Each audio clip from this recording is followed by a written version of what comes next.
confrère Pathé Mbodj, sociologue. Merci Pathé d'avoir répondu à notre invitation. Merci Binta, mais merci surtout de me mettre en face de l'immense Mamadou Sy Albert. C'est vraiment un très très grand plaisir que j'ai aujourd'hui de débattre avec lui. J'espère qu'il a de bons gants parce qu'on va se cogner. Tout comme nous, c'est un grand fleuve qui ne tarit pas. Merci Mamadou Sy Albert d'être là. Merci Binta pour l'invitation et bonjour aux auditeurs. Et je salue évidemment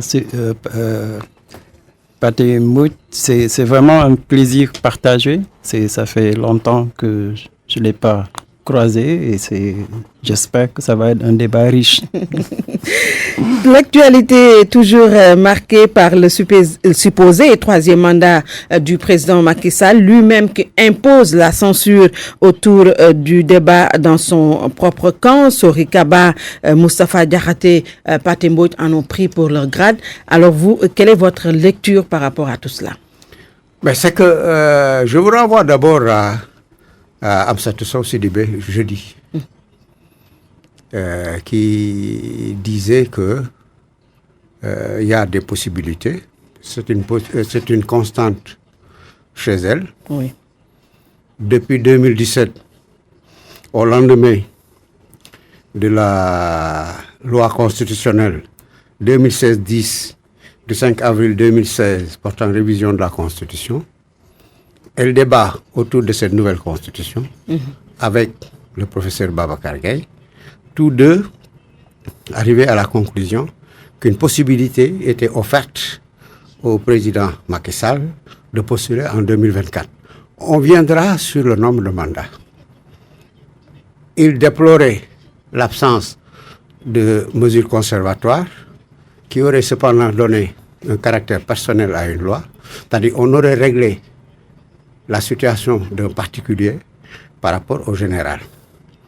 Et le professeur Babacar Gaye se consolait en disant au moins il y a l'alinéa 2 de l'article 27 de la loi de 2016-10 du 5 avril portant révision constitutionnelle qui disait le nombre de mandats, nul ne peut faire 2 mandats consécutifs. Absolument. En fait, en 2016, on a ramené la constitution de 2001 qui donnait 5 ans et qui dit il est rééligible. Il est rééligible sous une forme nuancée, ça veut dire il a droit à un autre mandat. Aujourd'hui, il n'y a pas photo. Macky Sall peut se représenter en 2024. Le problème maintenant, c'est de demander quel sera le nombre de mandats.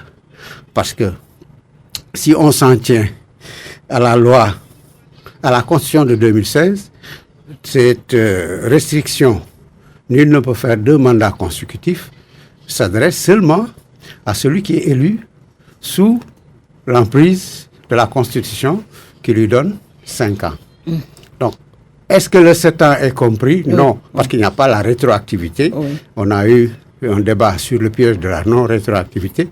La non-rétroactivité était impossible parce que, comme je l'ai dit, on aurait réglé un problème personnel pour Macky Sall et on devrait, donc au lendemain de 2024, si Macky Sall n'est pas élu, changer parce qu'on aura dit qu'il n'y a pas de mandat antérieur qui s'appliquerait au nouvel élu. Oui. C'est un peu ça la difficulté. Vous citiez tantôt Pathé Mbodj, professeur Amsatou Sow Sidibé, qui a dit dans une interview qu'elle a accordée à nos confrères de Dakar Actu, je cite bien entendu, il y a un expert ailleurs qui a piégé les Sénégalais.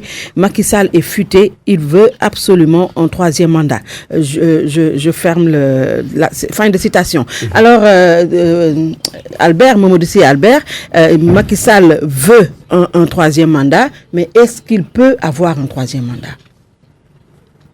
Je ne sais pas, je serais un peu plus nuancé que Pathé. Pour le moment, le président de la République a rappelé qu'il ne peut faire que 2 mandats. Absolument. C'est ça que Macky Sall a dit en 2017. En 2017. Oui. Et je crois que c'est pas... La question, c'est pas s'il veut ou s'il peut. La question, c'est l'esprit de la Constitution.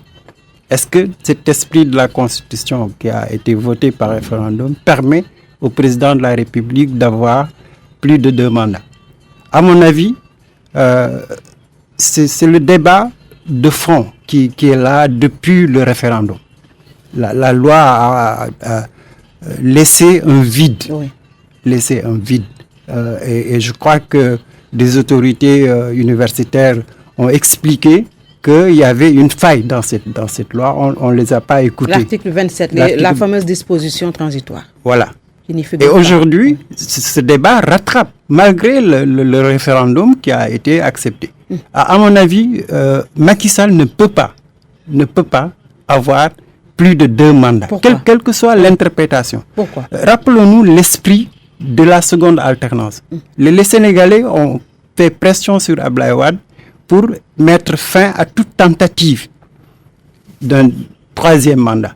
Quelles que soient les raisons, que ce soit contre la dévotion monarchique, que ce soit contre le bilan d'Abdoulaye Wade, que ce soit contre la gouvernance d'Abdoulaye Wade, les Sénégalais ne voulaient pas que le président Wade brigue un mandat de trop. C'est ça qui a expliqué, je crois, cette révolte qu'il y a eu au niveau de l'opposition, au niveau des citoyens. Mettez de côté le bilan d'Abdoulaye Wade, le leadership d'Abdoulaye Wade. Ce qui a fait perdre Abdoulaye Wade la présidentielle, c'est ce 3e mandat-là. C'est cet esprit de préservation coûte que coûte du pouvoir. Et je crois que ce n'est pas, à la limite, respectueux de penser que Macky Sall peut faire un 3e mandat. Ça rompt avec l'esprit de la seconde alternance, mais ça rompt aussi avec l'esprit qui a porté Macky Sall au pouvoir. Donc, sur le plan éthique, je crois que Macky Sall ne peut pas faire reculer la démocratie sénégalaise. Il ne devrait pas faire reculer la souveraineté. Je pense qu'il y a un esprit de souveraineté du peuple sénégalais qui est là, qui est ancré. S'il se hasarde, maintenant, c'est vrai qu'aujourd'hui, il y a la tentation du pouvoir. On revient à la case de départ. Le scénario qu'il y a eu en 2012, on va vers ce même scénario. Oui, certains vont dire à Macky Sall que vous avez le droit, vous avez la possibilité sur le plan juridique de briguer un 3e mandat, mais ça va semer le chaos. En tout cas, est-ce qu'aujourd'hui, Pathé Mbodj, on avait entendu le président Macky Sall dire en 2017 que je ne peux pas faire un autre mandat, je me limite à mes 2 mandats. Est-ce qu'aujourd'hui, le président ne ferait pas mieux de taire la polémique qui suscite ce 3e mandat et tout simplement dire aux Sénégalais que voilà ce que j'avais dit en 2007, j'y suis toujours. Ou bien on peut s'attendre à un président qui va faire du wahouachet en 2024. Vous savez bien, Mamoudou Sy Albert vient de vous le dire, nous avons aujourd'hui, en 2019, la même situation d'avant 2012. L'histoire se répète et elle bégaye. Quand elle se répète, parce qu'elle ne se répète jamais, elle bégaye. Et le fait de liquider tous ceux qui pensent le contraire laisse deviner que Macky prépare un second mandat. Absolument. Vous parlez de tailleur. Oui. Ismaël Madior Fall se pique d'être un bon tailleur pour VIP. Et c'est lui qui, sur son magistère en tout cas, a validé la Constitution de 2016. Oui. En tant que ministre de la Justice. Et il a été le premier à être remercié. Parce qu'on parle aujourd'hui de Sori Kaba et de Moustapha Diakhaté, oui. Mais il a été le premier à dire que Macky n'avait pas droit à un autre mandat. Et il est revenu pour dire, en principe, il devrait. Non, mais il l'a dit de manière publique et il n'a pas figuré dans le gouvernement du 6 avril. Oui. Il n'était pas le seul. Votre voisin Seydou Gueye aussi l'avait dit. Oui, absolument. Il avait été remercié. Absolument. Donc, il ne faut pas se focaliser sur Sori Kaba et Moustapha Diakhaté. Il y a eu d'illustres prédécesseurs, Ismaël Madior Fall, Seydou Gueye, qui ont pensé le contraire et qui ont été liquidés. Mais on a quand même entendu des gens dire que Macky Sall va réclamer un 3e mandat parce qu'il en a droit et ces gens-là n'ont pas été sanctionnés. Qu'est-ce qu'on peut lire à travers ces lignes? Où est-ce qu'ils sont dans son voisinage immédiat? Oui.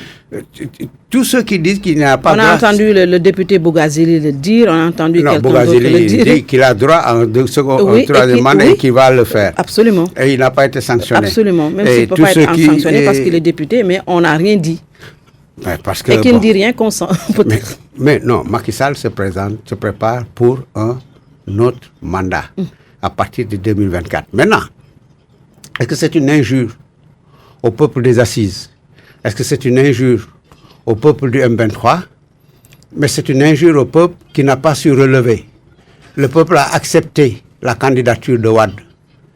Il ne s'est pas battu, il n'est pas allé à la mort pour que Wade ne participe pas. Le peuple a accepté qu'on mette Karim en prison, qu'on le sorte et qu'on l'exile. On ne s'est pas battu pour qu'il ne sorte pas de prison. Le peuple a accepté qu'on mette Khalifa Sall en prison. Ils ne se sont pas battus pour que Khalifa n'aille pas en prison. Maintenant, on ne peut pas se prévaloir de cette turpitude pour dire que bon, Macky n'a qu'à se présenter, le peuple jugera. Macky Sall se présentera en 2024. Oui. Sauf extraordinaire. Oui. En tout et cas, s'il y a extraordinaire, oui, vous oui, permettez, oui. Ils sont en train de penser à une alternative. Mais cette alternative ne sort pas de sa famille et de, son, et c'est quoi cette et de sa belle alternative? famille. Et c'est là que ça pose problème. Oui. Aliou Sall ou Mansour Faye, c'est là l'injure au peuple sénégalais, Albert, si vous permettez. Pourquoi c'est une injure? Pensez à Aliou Sall ou à Mansour Faye comme successeur éventuel de... On pense, mais on n'a jamais entendu Macky Sall dire que je préparerai mon fils ou mon beau-frère. Vous n'avez jamais entendu Wade dire je préparerai Karim. Mais on savait quand même que Wade préparait son fils. Mais ici, on vous a dit, la semaine dernière, Aliou Sall s'entoure de puissants penseurs pour se projeter en 2024, si Macky n'est pas candidat. Ça, c'est de notoriété, c'est dans la place publique. En tout cas, on a dit dans le camp du président Mamadou Sy Albert que le débat est prématuré, ce qui veut dire que l'on en parlera le moment venu. Est-ce que cela veut dire que le président va s'accrocher jusqu'au bout? Je crois qu'il va s'accrocher, parce que quand le président ne prend pas la mesure du débat, il préfère sanctionner ceux qui disent qu'il n'a droit qu'à 2 mandats. Ça laisse en tout cas une porte ouverte à une gouvernance beaucoup plus dure. Il va sévir contre tous les gens de l'APR ou de la coalition Benno qui vont l'inviter à s'arrêter à ce 2e mandat-là. Il va faire pression, il va peut-être prendre des mesures beaucoup plus énergiques après les élections locales et les législatives. Je crois que ça va être le tournant du pouvoir de Macky Sall. En ce moment, il aura fait sa purge au niveau de l'APR, au niveau de la coalition Benno. C'est vraiment inquiétant pour moi que le président Macky Sall s'inscrive dans une logique de 3e mandat, parce que il va installer l'instabilité institutionnelle du Sénégal. Son parti ne sera pas uni autour du 3e mandat. La coalition Benno ne sera pas unie autour du 3e mandat. L'opinion ne sera pas unie autour du président de la République pour un 3e mandat. C'est la meilleure façon d'accélérer le processus d'instabilité de nos institutions. Et je crois que, à mon avis, l'entourage du président devrait sonner l'alerte. Mais pour le moment, cet entourage est à faune, parce que le président a fini par installer la peur dans son propre camp. Personne ne veut plus parler du 3e mandat. Pour combien de temps? C'est pour combien de temps? Les gens acceptent pour le moment. La première année, la 2e année du mandat. Il y aura une évolution, nécessairement, il y aura une évolution. L'opinion va changer, les partis politiques vont changer. Il y aura un conflit ouvert entre Macky Sall et des franges importantes de la population. Et je crois que Macky Sall n'a aucun intérêt. Pour moi, c'est ça l'analyse que Macky Sall devrait faire. Il doit être conséquent en disant que clôturons le débat, mais organisons de façon intelligente le débat en interne. C'est ça la force d'un parti politique qui est au pouvoir. Il doit organiser ce débat-là et maintenant laisser son gouvernement gérait de manière démocratique le jeu. Je crois que c'est les deux axes que Macky Sall doit mettre en avant. Mais s'il se hasarde à alimenter lui-même les conflits à l'intérieur de son parti, de sa coalition, au niveau de l'opinion, alors que les problèmes des Sénégalais restent entiers. Absolument. Et que ce soit l'éducation, la santé, les questions de survie, le pouvoir d'achat, c'est ça la tâche de Macky Sall. Il doit réorienter. À mon avis, il faut qu'il se fasse violence. Ce débat-là va détruire son pouvoir, il va détruire le Sénégal. Et n'oublions pas aussi que l'environnement qu'il y a au niveau de notre sous-région. La sous-région... Oui. Menacé par le terrorisme. Mais c'est là, si le Sénégal est instable sur le plan politique et social, comment on peut assurer notre sécurité pendant que le Mali est en ébullition, que le Burkina est en ébullition, qu'on dit même que les terroristes sont chez nous? Mais comment un président de la République peut ne pas voir l'interaction qu'il y a entre la situation explosive du futur qui se dessine et la situation de l'Afrique? Je crois que là, c'est vraiment peut-être le cœur meurtri que les gens invitent Macky Sall à recentrer son action autour de l'essentiel. Mais justement, Patembo, si aujourd'hui c'est la disposition transitoire autour de l'article 27 qui pose problème, pourquoi le président n'amènerait pas à rectifier cette disposition transitoire? On a entendu quand même un éminent juriste le dire, Maître Babou pour ne pas le nommer. On peut passer par référendum ou par la voie parlementaire pour quand même rectifier ce manque de disposition transitoire. Pourquoi on ne le ferait pas? Il n'y a pas de disposition transitoire quand il n'y a pas de rétroactivité. La loi de 2016 n'étant pas rétroactive par rapport à la loi de 2001, il n'y a pas nécessité. Vous savez, ceux qui ont conçu cette loi savaient très bien ce qu'ils faisaient, les tailleurs là, comme on dit. Oui. Ils savaient bien que, en ne précisant pas, on reste dans un flou artistique qui permet au président élu, à partir de 2019, de se prévaloir d'un autre mandat de 5 ans, parce que la Constitution dit qu'il est élu sur 5 ans. À partir de ce moment, l'interprétation, c'est ça la générosité de la loi, qui permet de faire passer un éléphant dans le char d'une aiguille et de punir celui qui réussit cet exploit. Oui. On savait très bien en faisant cette loi. Et c'est pour ça que le peuple n'est pas conséquent. Et c'est pour ça que nous les intellectuels, ne sommes pas conséquents non plus.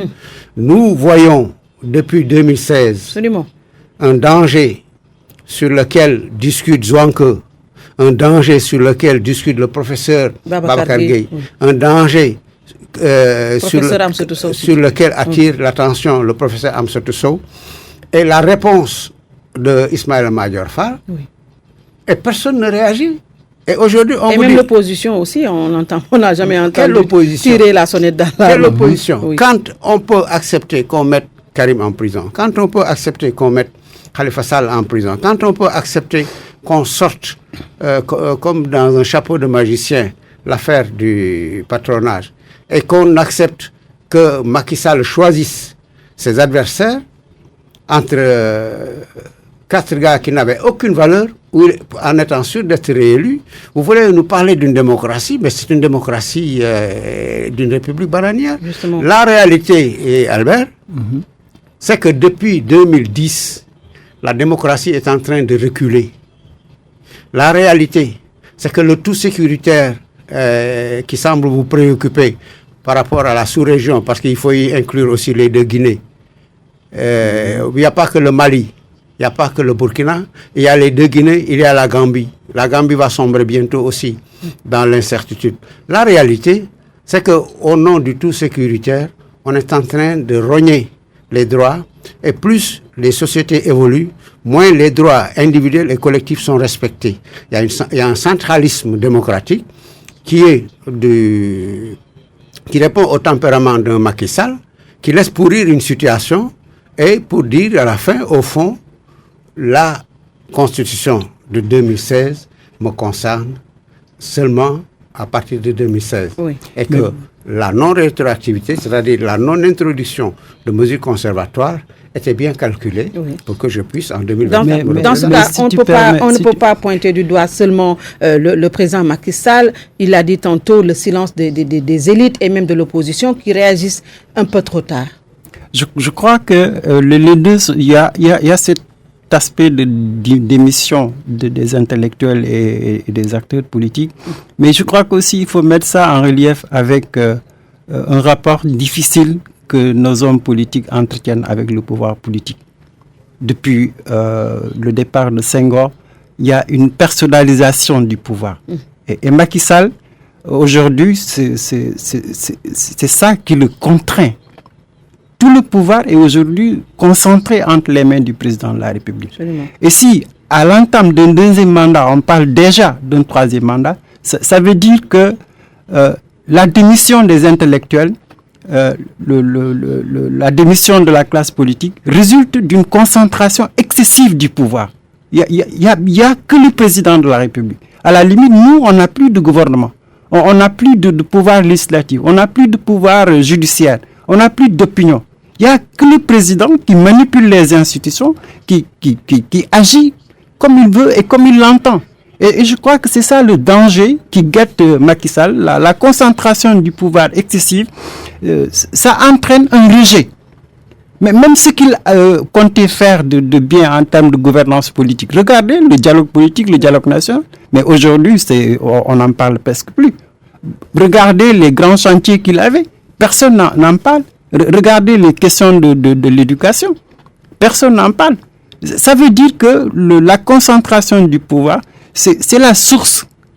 Il faut qu'on arrive à trouver des formules. Et je crois qu'à ce niveau-là, les intellectuels, ils ont un rôle à jouer. C'est-à-dire que, honnêtement, à mon avis personnel, les partis ont failli à leur mission. Les partis politiques ont failli à leur mission.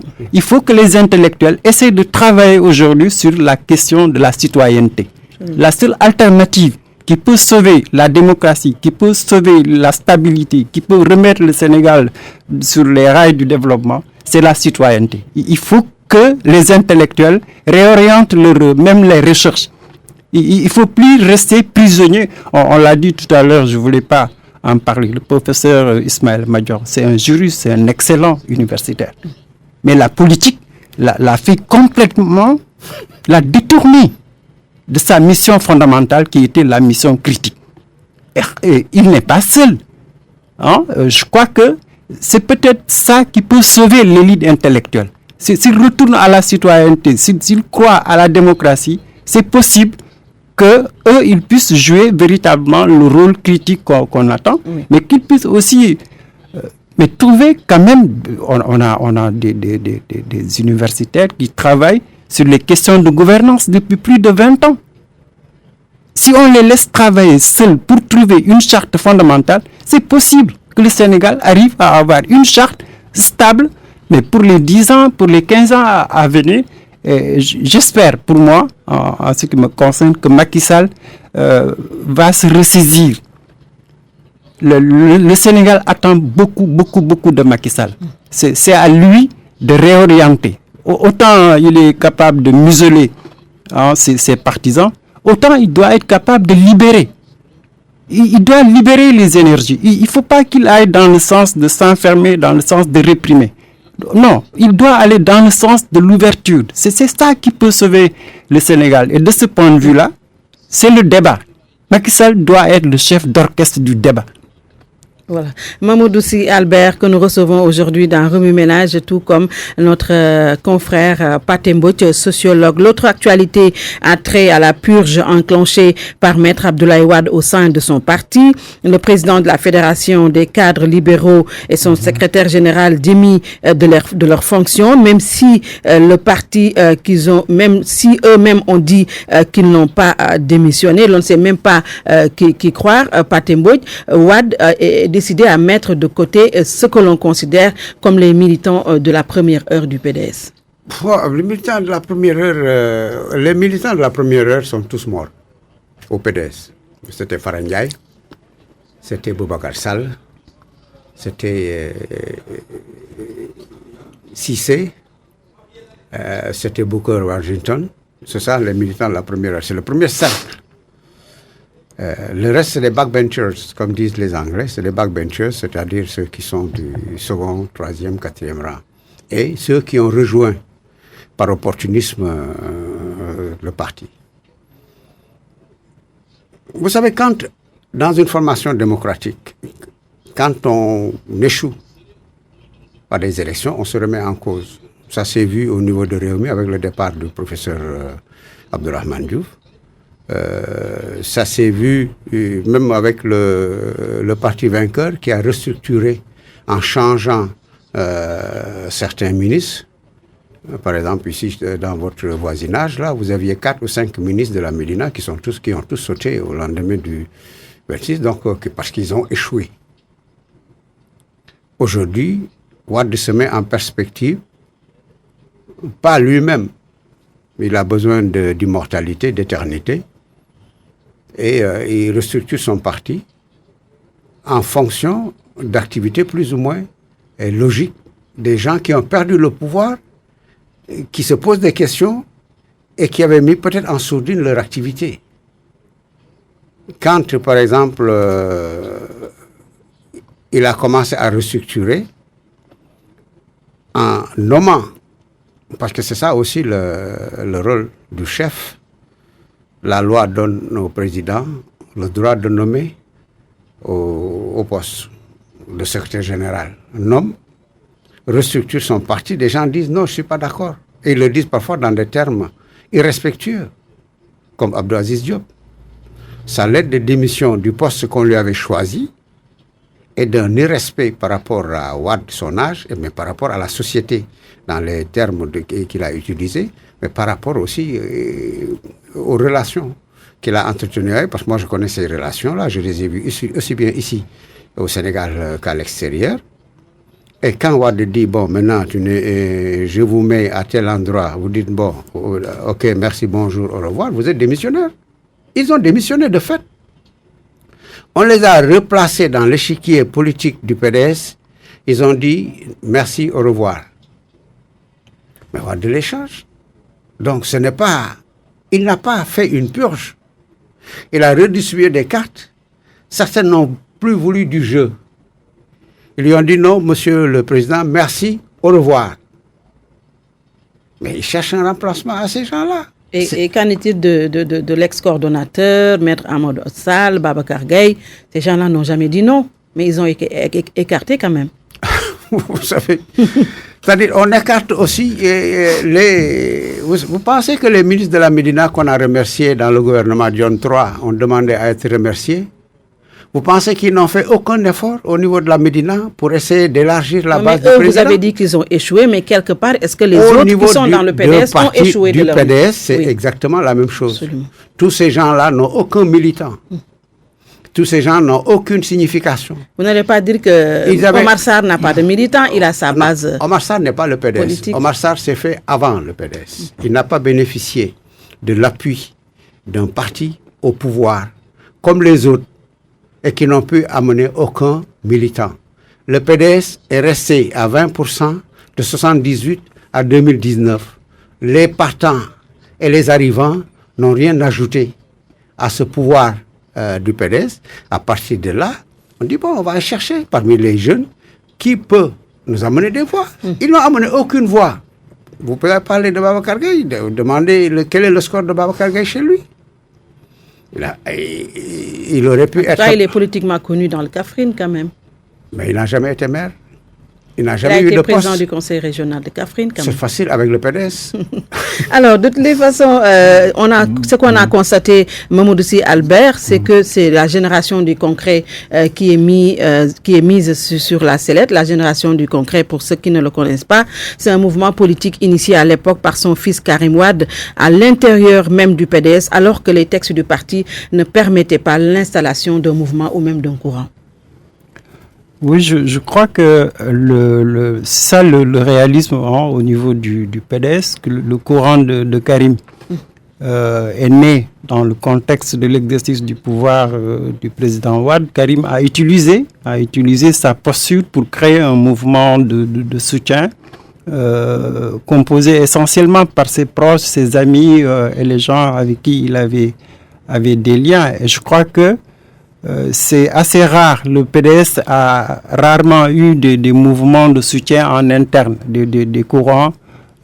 C'est toujours un parti homogène et je crois qu'ils ont toléré l'expression de ce courant-là. Et aujourd'hui, ce courant-là est devenu une force. Si vous regardez durant tout le processus de l'affaire de Karim Wade, c'est les karimistes quand même qui ont joué un rôle de pression sur le pouvoir. C'est eux qui étaient sur le terrain. Donc, je crois que la restructuration, c'est un peu une récompense. C'est une récompense politique à ces jeunes qui se sont mobilisés autour de la candidature de Karim, autour du mouvement, du mouvement que Karim a impulsé. Maintenant, c'est comment intégrer ce courant de pensée dans un contexte de mutation. À mon avis, la question du PDS, c'est vraiment un parti qui doit nécessairement faire des mutations. Et la restructuration, elle est inéluctable. À partir du moment où c'est une nouvelle génération, je crois que actuellement, le problème du PDS, c'est comment arriver à élargir les bases du PDS en donnant beaucoup plus de place à cette nouvelle génération politique-là. La génération de Omar Sarr, c'est une génération. Wade, c'est une génération. On a 2 générations qui se succèdent, mais ces 2 générations sont arrivées à bout de souffle. Et je crois que le fait que le PDS reste dans l'opposition implique nécessairement une restructuration. S'ils veulent aller au local, s'ils veulent aller au législatif, s'ils veulent aller à la présidentielle de 2024, mais il faut qu'Abdoulaye Wade, quand même, c'est vrai que c'est ça, son intelligence. Il a l'intelligence de voir que son parti est affaibli. Le PDS est réellement affaibli. Il n'a pas de leader national. Je crois que cette page historique-là, il faut que le PDS tourne cette page et voit l'avenir. Et cet avenir-là, je crois, la réponse, c'est dans la restructuration. Maintenant, la question qui reste entière, c'est que aussi le président Wade, il doit tenir compte de l'image du PDS. Il va se retirer définitivement dans 1 an, peut-être dans 5 ans. Si Wade disparaît, l'image du PDS, les jeunes ne peuvent pas porter l'image historique du PDS. Il faut que Wade prête une oreille attentive à ces cadres. Absolument. Et ces cadres-là, c'est les Omar Sarr, c'est tous ces gens qui ont été mis sur la touche. Je crois que le PDS gagnerait à se retrouver pour l'image. Un parti historique ne peut pas être porté par une jeune génération. Oui. Et vous l'avez dit tout à l'heure, parmi ces cadres-là, c'est Omar Sarr. Omar Sarr, c'est l'un des rares responsables du PDS à avoir gagné une mairie dans le contexte du Parti socialiste très puissant. Donc, c'est une image que Wade doit préserver. Omar Sarr peut aider à rehausser l'image, à préserver l'historique. C'est comme tous les autres cadres. Maître Sall, quand même, il s'est battu pendant des années et des années pour le PDS. Absolument. Donc, c'est l'image. Même s'ils n'ont pas de base comme Omar Sarr, ils ont participé à rehausser l'image du PDS. Ils ont défendu aussi le PDS pendant les périodes dures. Et je crois que pour moi, Wade est assez fort dans les ruptures, il est sans pitié, mais aussi il est intelligent. Oui. Il a toujours eu les capacités, les leviers pour aller vers les anciens, vers l'ouverture, et le cas de Macky Sall. En tout cas, oui, on est tenté de dire que Karim Wade, Pathé Mbodj est l'enfant gâté à qui on doit tout donner sur un plateau d'argent. Depuis son élargissement de prison par une grâce présidentielle, il n'a jamais en tout cas affiché la volonté d'un retour pour venir mouiller le maillot, et hormis les directives qu'il donne à partir du Qatar. Alors, quel est aujourd'hui l'agenda du président Wade, les locales ou la présidentielle qu'il veut également baliser pour son fils? Son agenda, c'est d'être là, de diriger et de participer. Vous avez vu, par exemple, pour les dernières législatives, Abdoul Mbaye a été le premier à lui rendre hommage en disant que n'eût été Wade, les résultats auraient été beaucoup plus catastrophiques. Et la participation de Maître Wade a quand même permis au PDS d'être aujourd'hui le premier parti de l'opposition à l'Assemblée. Ça veut dire, contrairement à ce que dit mon ami Serigne Mbacké Ndiaye, il aurait dû être en bonne démocratie et le leader parlementaire. En tout cas, dans les démocraties, c'est le leader parlementaire, puisque le candidat à la présidentielle qui échoue démissionne de la formation. Donc, on ne peut pas faire de Idrissa Seck le président le leader de l'opposition. Wade présent, c'est-à-dire omniprésent. Wade a besoin d'éternité. Il a besoin d'immortalité. Et je pense qu'on va la lui offrir sous peu. Et dire, comme il avait dit, laisser le pouvoir aux libéraux pendant 50 ans. Oui. Karim en lui-même ne vaut rien. Il n'a aucune valeur. Et je pense que Wade le sait aussi. Et s'il met à côté des jeunes, c'est justement parce que l'impulsion, la dynamique des jeunes peut compenser la position amorphe des autres qui sont pratiquement usés. On reste une grande gueule au niveau du PDS. On n'a aucun apport en termes de militantisme. On reste une grande gueule au PDS. On n'a aucun apport. On a de l'argent, peut-être avec la générosité de Wade, une fortune sur laquelle on se vote et on ne participe pas. Donc, il n'y a pas, s'il n'y a pas de sang neuf, et je pense qu'Albert a raison. Et là, ça, le PDS y a réfléchi depuis longtemps. Ça fait au moins 2 ans depuis le départ de Karim qu'on réfléchit à juxtaposer à côté de Karim une certaine sagesse, au dynamisme, à l'impulsion de la jeunesse, qu'on oppose une certaine sagesse, un certain allant, une certaine compréhension des choses. Parce que Wade, je pense qu'elle a été un peu pris de court, parce que lui, Mamadou Sy Albert parle encore de 5 ans, il est généreux. Wade, lui aussi, je pense que se pensant immortel, parce que s'il commence la restructuration d'ici 2020, 2021, il pourra asseoir une structure capable d'aller aux législatives et à la présidentielle, peut-être sans obligatoirement gagner, mais en élargissant les 20% du PDS de 78. Pendant 40 ans, il reste sur 20%. Il est arrivé au pouvoir avec 20%. Il a son premier secrétariat national, il a tapé sur la table, il a dit malgré tous les moyens dégagés par le parti, on n'a pas pu dépasser le bassin traditionnel. Il veut peut-être aller au-delà de 20%, il peut peut-être assister de son vivant à un élargissement de la base en disant, bon, les 20%, il faut que nous soyons faiseurs de roi. Il ne sera pas roi. Wade n'a jamais voulu être roi d'ailleurs. Même quand il a gagné en 2000, c'était parce qu'il aurait pu gagner bien avant. Il voulait être faiseur de roi sans être roi. Aujourd'hui, il pense qu'il peut encore être faiseur de roi et avec le vénéré Serigne Mountaga, à partir du 27 septembre, on comprend un peu que le Sénégal ait une pensée pour Wade et du respect pour Wade et penser à lui laisser une certaine place. C'est cette place-là qu'il va occuper. S'il n'a jamais voulu être roi, il a toujours quand même été la constante au niveau du PDS. Albert Wade qui fait sa purge, même si il trouve que le mot est trop fort, Pathé Mbodj. Mais au moment où Macky Sall reporte les élections locales, même si aussi c'est un consensus qui a été dégagé au sein du dialogue politique, on a entendu professeur Ngouda Mboup dire que encore une fois la loi va être violée. Oui, je crois, c'est triste de le dire, hein. C'est une constante au Sénégal. Les socialistes ont donné le temps. Wade l'a fait, Macky Sall.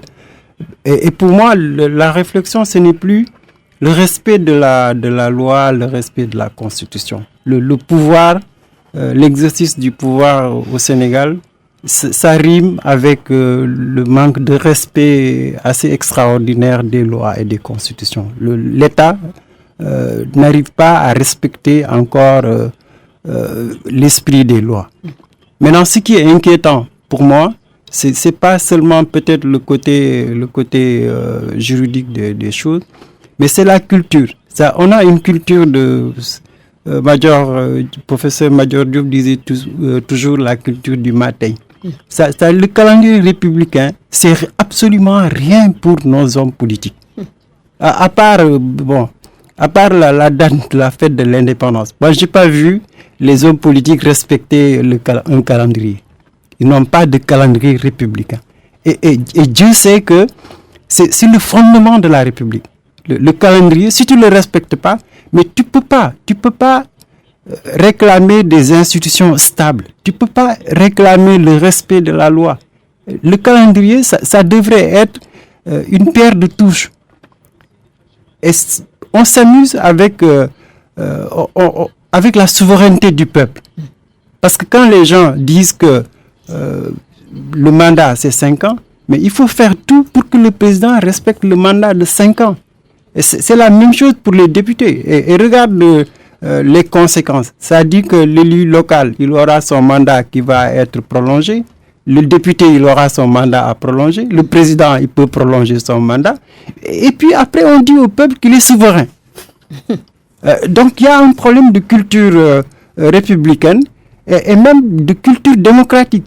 Il faut que les hommes politiques, quand même, retournent à l'école du peuple, qui comprennent que ce peuple-là, c'est lui qui élit. Et à partir de cette souveraineté-là, si on s'amuse avec les élections, je crois que les Sénégalais doivent aussi quand même protester. On se lève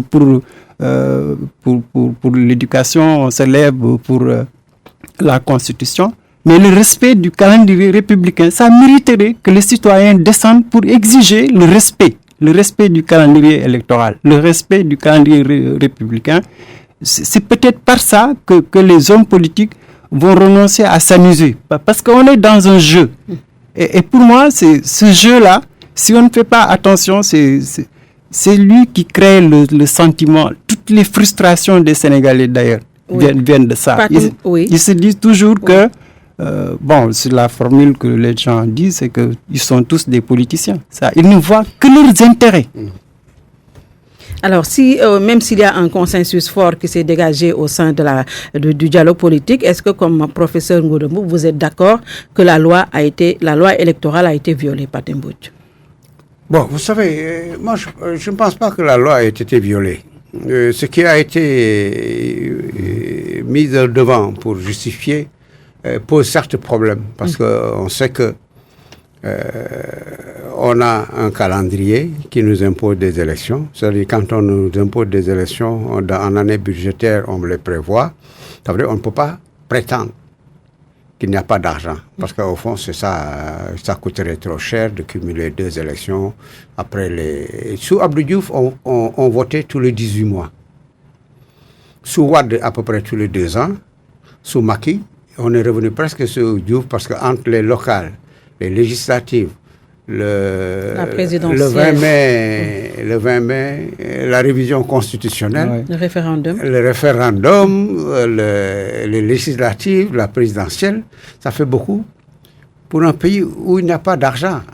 Enfin, il y a de l'argent, mais comme dit l'autre, c'est Barthélémy de chez vous qui me le disait tout à l'heure. Je lui disais qu'il n'y avait pas d'argent. Il me dit, amna khalis dafa nek de côté. Quand, par exemple, on renvoie des étudiants logés dans le privé pour 1 milliard ou 2 milliards, c'est un scandale. Parce qu'on sait que les hommes du pouvoir gardent par devers eux plus d'1 milliard. Et qu'ils auraient pu y réinjecter. On sait qu'il y a énormément d'argent qu'on reçoit de nos partenaires au développement ou de nos partenaires pour le pétrole, les matières premières. Et qu'il y a des dessous de table qui auraient pu régler des problèmes. Au fond, Albert, je suis touché par votre amour de la République et du citoyen. Mais c'est qu'on n'a plus de citoyens. Quand le Gorgorlou de Titi France se lève le matin et vient, et là on va faire une petite griffe sur le BRT, c'est pas 300 000 individus qui viennent à Dakar, c'est 4 millions d'individus qui viennent chercher la dépense quotidienne à Dakar, au niveau du transport de Dakar. il a d'autres préoccupations. On vous parle des mœurs, on vous parle de nouvelles habitudes, on parle de dégradation de l'environnement par rapport aux mœurs d'ailleurs, parce que les gens ont d'autres préoccupations. Ce n'est pas une culture de bataille au niveau du pouvoir, c'est que le pouvoir sait. Et ça, c'est le chaos. Et ça, c'est la politique de Macky Sall. C'est le chaos intégral, c'est la politique du chaos. On maintient les gens dans la dépendance. On maintient les gens. Vous avez lu, Albert, le début de l'industrialisation, où on disait qu'il ne fallait pas, en déterminant les salaires, donner beaucoup d'argent aux travailleurs parce qu'ils se livreraient au plaisir nocturne et inonderaient le marché de demandeurs d'emploi. Et nous serions obligés de casquer et de payer beaucoup plus. C'est cette politique que fait un État par rapport à ces populations. Oui. L'État maintient les populations dans la dépendance la plus dure pour donner l'impression d'être indispensable. Et c'est le jeu que joue Macky Sall pour qu'en 2024, les populations disent « Ah, Kikat, Ligue na Baïlen Kofi ». Son mandat là, que ce soit un troisième. Oui. Si on compte la constitution de 2001, ou son second, si on compte la constitution de 2016, la révision constitutionnelle de 2016, véritablement, il va aller vers ça. Et les gens n'ont pas beaucoup de mémoire. Les électeurs, quand on vient mettre des poteaux dans un village la veille du 24 février, et le lendemain du 24 février, on enlève les poteaux pour 100. Mais on a fait la même chose à Sokone en 88. Ça veut dire donc, depuis que le monde est monde, le politique joue sur le social, et le social a l'impression que, bon, il aime bien ce petit jeu. Alors, une course contre la montre, pour terminer très rapidement, 1 minute chacun.